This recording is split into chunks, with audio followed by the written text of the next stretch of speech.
একটি কথা বলবো, আজকে যে সমাবেশ 2009 সাল থেকে 2024 সালের আগস্টের 1 তারিখ পর্যন্ত আমরা কিন্তু এত লোক পাই না। আমরা মুক্তিময় কয়েকজন লোক ছিলাম। আমরা আলহাজ মোহাম্মদ গিয়াসউদ্দিন সাহেবের নেতৃত্বে পুরো নারায়ণগঞ্জের নেতৃত্ব দিয়েছি। কারণ আমরা যেই পর্যন্ত লোক ছিলাম, যেই পর্যন্ত কর্মী ছিলাম, আমরা খাঁটি দেশের কর্মী ছিলাম। আমরা খাঁটি দেশের কর্মী বলেন 15 বছর তার হাইলাইট বেঁধে রেখেছিলাম।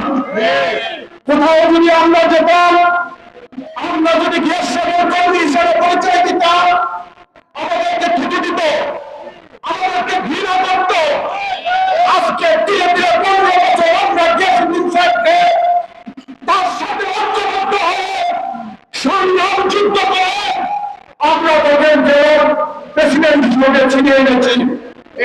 এটা কিন্তু একদিনের নয়, দুদিনের নয়, বিগত 15 বছর আমরা শুধু রাজপথে নয়, কেন্দ্রে বিভিন্ন স্তরে বিভিন্নভাবে আমরা তার গুণগানকে, তার সঠিক নেতৃত্বের পরিচয় দিয়ে সে যে সংগঠনের একজন নেতা, তার এই ঘটনা তুলে ধরে আজকে আলহাজ মোহাম্মদ গিয়াসউদ্দিন সাহেবকে নামের জবাব হিসাবে পেয়েছি একটি নাম। আমরা মুক্তি তার সাথে সংগ্রাম করেছি, তার সাথে সুসংগঠিতভাবে বদলেছি। বিগত দিনে আমরা আজকে যে জনসংখ্যা আমি দেখতে পাচ্ছি, বিগত 15 বছর কিন্তু পাই নাই। আমি আমার নেতৃত্বকে অনুরোধ করব, যারা বিগত 15 বছর আমাদের সাথে সংগ্রাম যুদ্ধ এবং সংগ্রাম করেছেন, তারা যেন সঠিক মূল্যায়ন পায়। যদি না পায়, তাহলে আমি যে নেতৃত্ব হিসেবে আছি, আপনারা যারা আছেন তারা আল্লাহর কাছে দায় থাকবেন, আল্লাহর কাছে জবাবদিহি করবেন। আমরা অল্প কয়েকজন লোক আপনার সাথে ছিলাম, এখন আপনার দায়িত্ব, আপনাদের দায়িত্ব। আমাদেরকে আবার পুনরায় সুসংগঠিত করে আমাদেরকে মূল্যায়ন করতে হবে, আমাদের কর্মীকে মূল্যায়ন করতে হবে। নাইলে আজকে সেদিন আমাদের হয়তো 2 বছর 5 বছর পর আমাদের কিন্তু সুদের নাও রাখতে পারে। সামনে আমাদের জাতীয় নির্বাচন, আমাদেরকে ঐক্যবদ্ধ থাকতে হবে। যারা নিয়মকে প্রলোভন ভালোবেসে আমাদের আলহাজ মোহাম্মদ গিয়াসউদ্দিন সাহেবকে ভালোবেসে সংগ্রাম এবং যুদ্ধ ছিল, তারাই প্রকৃত সৈনিক।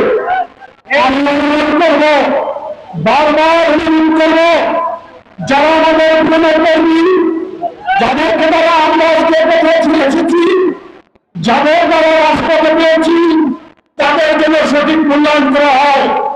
আমার ব্যক্তিগতভাবে কিছু আবহাওয়া নাই, আমার যতটুকু আছে আলহামদুলিল্লাহ আমার তাতে চলবে।